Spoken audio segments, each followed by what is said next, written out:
everyone, as you all know, this is Niharika Tiwari. So, guys, we're back with another video related to a series of financial accounting or basic accounting. And in this part, we are going to start next topic. Right इससे पहले वाले parts नहीं देखे हैं so please channel की playlist में आके checkout करेंगे। टेलीग्राम इंस्टाग्राम में ज्वाइन कर सकते हैं। टेलीग्राम ग्रुप है commerce group SWNT। So without any further delay let's start this video. So now guys, in this video we are going to discuss next topic related to general entries. तो उसकी entries हम समझेंगे। So important topic है वो है कि expenditure और installation of machinery and erection of building. ठीक है, बिल्डिंग अगर मशीनरी इंस्टॉल करा रहे हो उस पर कोई खर्चा किया है, जैसे मशीनरी इंस्टॉल कराते हो तो आप कुछ एक्सपेंस इनकर्ड करते हो मशीनरी इंस्टॉल के दौरान, जो भी उसको लाए हो मशीनरी, ठीक है, अपने प्लेस तक, वो किराया भाड़ा देने का खर्चा, फिर उसको इंस्टॉल कराने में जो भी वो सर्विस चार्जेस ले रहे हैं उसके वो खर्चा, तो ये सब एक्सपेंडिचर आप खर्चे करते हो। बिल्डिंग के इरेक्शन में भी इसी तरीके से आपको कुछ ना कुछ खर्चे करने पड़ जाते हैं। तो जैसे बिल्डिंग में कुछ सामान कंस्ट्रक्ट करा रहे हो तो सामान ला रहे हो, मटेरियल परचेज कर रहे हो वो खर्चा, वेजेस दे रहे हो लेबरों की वो खर्चा, और सामान अगर कुछ आ रहा है भाड़े से तो वो खर्चा। तो बिल्डिंग के टाइम पे भी आपको कुछ ना कुछ खर्चे करने पड़ते हैं। तो मशीन और बिल्डिंग बेसिकली हमारे क्या है, बिजनेस के एसेट्स हैं। और as such any expenditure incurred on carriage and installation of machinery such as freight, अगर दे रहे हो, ठीक है, भाड़ा दे रहे हो, मशीनरी को उठा के लाए हो अपने प्लेस तक, गोडाउन तक, फैक्ट्री तक, तो उसको इंस्टॉल कराया, उसका पैसा दिया, वेजेस पेड किए, ठीक है, दिहाड़ी दिए जिनने इंस्टॉल किया उसकी सर्विस के लिए, तो इसको हम एक बड़े खर्चे की तरह कंसीडर करते हैं। कैसे कंसीडर करते हैं? बड़े खर्चे की तरह कंसीडर करते हैं। और इस कैपिटल एक्सपेंडिचर को हम मशीनरी अकाउंट में क्या करते हैं, डेबिट करते हैं। मतलब अलग से नहीं शो करेंगे, इसको हम कैपिटल एक्सपेंडिचर मान के मशीनरी अकाउंट में ही इंक्लूड करके शो कर देंगे। मान लो जैसे कि आपने मशीनरी लाए हैं, आप मशीनरी आप 1 लाख की खरीद के लाए हैं, और 1 लाख की मशीनरी भाई वहां से शॉप से आपके फैक्ट्री तक आई है, तो आपने कुछ ट्रांजिस्ट या फ्रेट चार्जेस दिए होंगे, ठीक है, भाड़े दिए होंगे जिससे लाए होंगे। मान लो 10,000 रुपये आपने किराया दिया, भाड़ा दिया, और फिर जिससे आपने इंस्टॉल कराया है, जो सर्विस प्रोवाइड कर रहे हैं, उनको भी आपने इंस्टॉलेशन एक्सपेंस वगैरह पे किए हैं, मान लो कितने के, 30,000 के। तो इन जो भी आपका 30 और 10 है, ये 40,000 आपका क्या है, ये कैपिटल एक्सपेंडिचर कंसीडर किया जाएगा, एज ये कैपिटल नेचर वाली चीजों पे आपने खर्चा किया है। तो इसको हम क्या करेंगे, मशीनरी अकाउंट में ही डेबिट कर, अलग से एंट्री की जगह हम क्या करेंगे, मशीनरी के ही अकाउंट में इसको ऐड करके 1,40,000 से शो करेंगे। सिमिलरली कोई भी एक्सपेंडिचर अगर आपने बिल्डिंग की कंस्ट्रक्शन पे खर्च किया है, जैसे मशीनरी मटेरियल परचेज किया है, वेजेस पेमेंट की है, उसको भी हम कैपिटल एक्सपेंडिचर कंसीडर करते हैं, उसको भी बिल्डिंग अकाउंट में डायरेक्ट हम क्या करते हैं, डेबिट करते हैं। सो बाकी जो भी खर्चे हैं, जैसे कि repair charges incurred on an asset which is already appearing in the books are debited to repair account. लेकिन अगर कोई एसेट जो आप लाए हो उस पर अगर आपने कोई एक्सपेंस किया है या बिल्डिंग बनवाई है उस पर किया है, वो कैपिटल एक्सपेंडिचर कंसिडर किया जाएगा और पर्टिकुलर अकाउंट में डेबिट किया जाएगा। लेकिन अगर आपके पास ऑलरेडी कोई एसेट है, लाइक फर्नीचर है, फर्नीचर की आपने रिपेयरिंग करा दी है, ऑलरेडी था उसकी रिपेयरिंग करा दी है, तो वो आप फर्नीचर अकाउंट में डेबिट नहीं करोगे, उसके लिए आप रिपेयरिंग अकाउंट में ही उसको डेबिट करोगे। क्योंकि जो चीज ऑलरेडी आपके पास है उस पर अगर कोई रिपेयरिंग या खर्चा कराते हो तो उसको अलग से कैपिटल एक्सपेंडिचर नहीं मानते हैं, उसको अलग से ही शो करेंगे। ठीक है, तो ये हम एंट्रीज के थ्रू और क्लियर करेंगे। जैसे कि आपने गुड्स खरीदे हैं नितेश से फॉर कैश 50,000, 50,000 के आपने नितेश से गुड खरीदे हैं, और आपने उसको जो भी आपने कैरियज है उसके लिए भी 1,000 पेड किए हैं। ठीक है, गुड्स लाए होगे, और लाए होगे तो भाई जिससे भी लाए हो, रिक्शे से लाए हो, जिससे लाए हो, उसको आपने 1,000 रुपये भाड़ा भी दिया है, तो इसकी एंट्री क्या होगी, इसको आप, ये गुड्स है, ये एसेट तो है नहीं कि आप इसको एसेट गुड्स अकाउंट में क्रेडिट कर दोगे डायरेक्ट 51,000 से, नहीं, डेबिट कर दोगे, नहीं, ये क्या है, आपका गुड्स है, मीन्स ये आपका एसेट नहीं है। तो इसको हम क्या करते हैं, एंट्री हमको पता है, अगर हम गुड्स परचेज करते हैं तो एंट्री क्या होती है, परचेज अकाउंट डेबिट, कैश लिया होगा तो टू कैश अकाउंट। दूसरा क्या है, बोला है कि आपने कैरियज दिया हो, कैरियज जो भी आपने भाड़ा दिया होगा वो कैसे दिया होगा, आपने कैश में दिया होगा, तो कैरियज आपका क्या है, एक तरीके का एक्सपेंस है, तो एक्सपेंस के रूल के अकॉर्डिंग इसको भी हम क्या करेंगे, डेबिट करेंगे। Carriage account debited to cash account already है, इसलिए हमने कैश अकाउंट ऐसे लिया।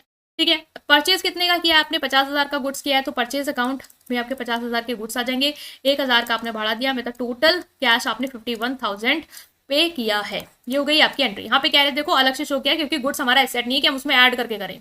ठीक है, नेक्स्ट है हमारा कि सीता को आपने 9,650 की पेमेंट करी है in full payment for her dues 10,000, 10,000 देने थे, लेकिन आपने कितने रुपए दिए सीता को?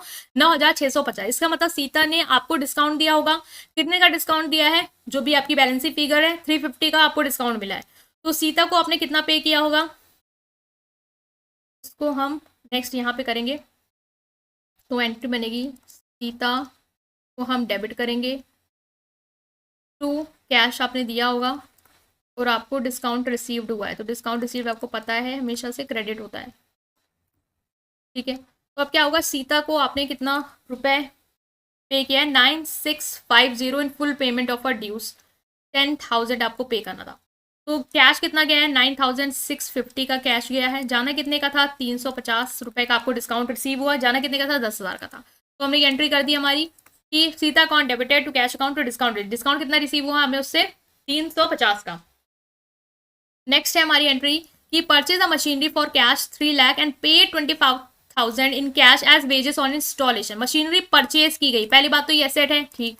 दूसरा है, इसको परचेज किया गया, मीन्स नया एसेट है। तो जब भी नए एसेट में आप कोई भी एक्सपेंस फर्दर करते हो, जैसे कि आपने वेजेस पे की उसके इंस्टॉलेशन पे, उसको हम कैपिटल एक्सपेंडिचर कंसिडर करते हैं और उसको मशीनरी अकाउंट में ही हम डेबिट करते हैं instead of showing it separately. तो अलग से नहीं शो करना है, जैसे हमने यहाँ पे अलग से शो किया था, अलग से नहीं शो होगा, मशीनरी अकाउंट ही डेबिट होगा हमारा। बेसिकली मशीनरी अकाउंट हमारा क्या होगा? डेबिट होगा टू कैश अकाउंट, ठीक है। मशीनरी परचेज की है और जो भी एक्सपेंस किए, तो टोटल हमारा कितना हो गया? 3,25,000, ठीक है। इसमें आप वेजेस का भी ऐड करके पूरा अमाउंट जो है वो शो करोगे एज कैपिटल एक्सपेंडिचर नेचर का है।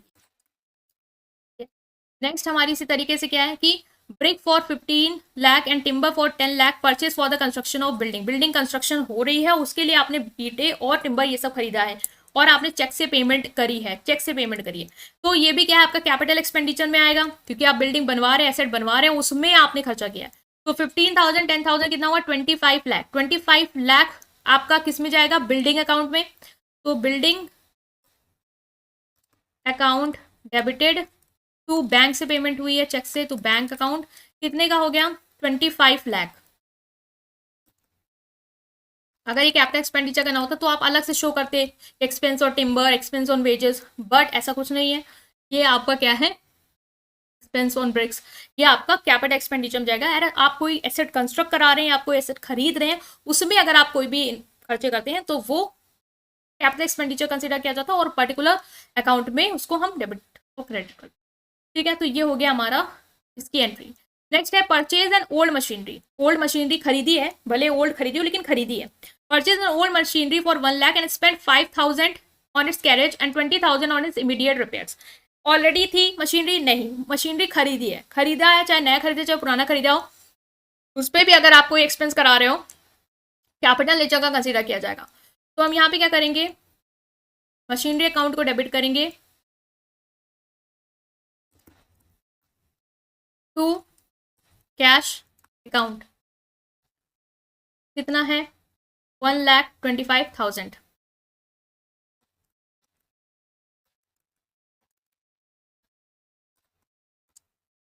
नेक्स्ट एंड लास्ट एंट्री की paid 2,500 for repairing the office furniture. Furniture office में है, उसी फर्नीचर को रिपेयर कराने के अपने 2,500 रुपये पे किए हैं।